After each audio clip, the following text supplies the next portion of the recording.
Let's look at the torque on a current carrying coil in a magnetic field. So here we have a coil, and that's this blue thing over here, and it's in a magnetic field that goes to the right like this, and this is the axis about which this coil can rotate.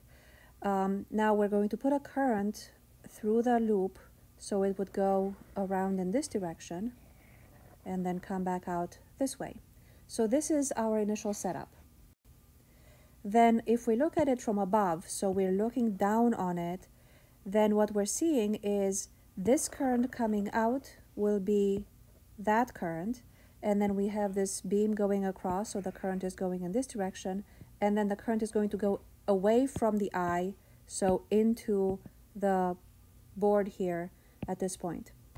So we still have the magnetic field going to the right, the current is coming out, then across, and then going in at that point.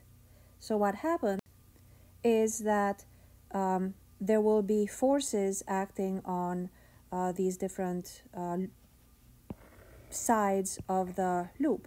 So by the right-hand rule, we know that the force is I times the length of this loop times the magnetic field times sine of the angle between the direction of the current and the magnetic field, and those two are perpendicular to one another, so that sine theta is 90 degrees. So we have this force, and the direction will be, so we place our hand in the direction of the current, then we bend our fingers in the direction of the magnetic field, and our thumb will point in this direction. So this is the direction of the force. Let's look at this one over here too. So now the current is into the paper, and if we put our hand into the paper, bend our fingers in the direction of the magnetic field, our thumb will point down in this direction. So now we have these two forces that act on this entire loop really. So one of them is going to go up, the other one is going to come down.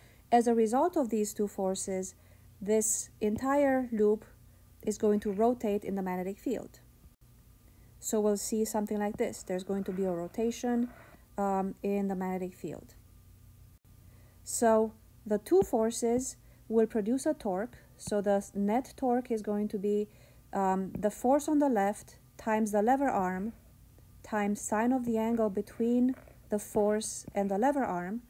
And the force on the right is also going to produce a torque, and that is this force times the lever arm times sine of the angle between the lever arm and the force.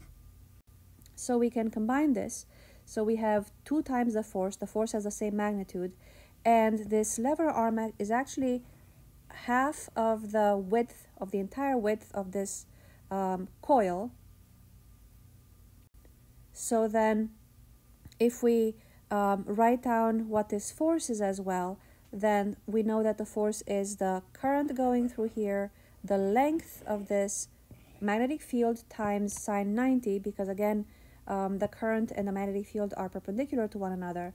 So now we have the net torque is twice the force times the lever arm times sine theta. So here I have sine 90 again because the current and the magnetic field are perpendicular to one another. So we can simplify.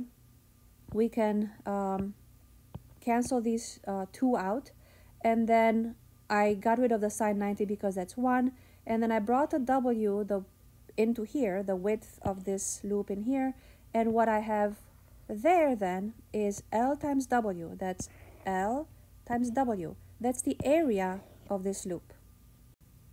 So now we had the net torque is the current times the area of the loop times the magnetic field times sine theta.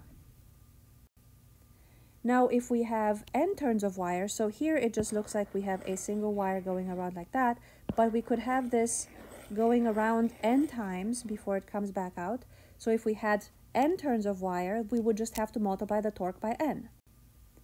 So net torque then would be NIA b sine theta, and this NIA thing is the magnetic moment measured in amps per meter squared, and it's a special quantity that is important for this type of derivation. So then we end up with the net torque being equal to the magnetic moment of the loop times the magnetic field times sine of the angle theta.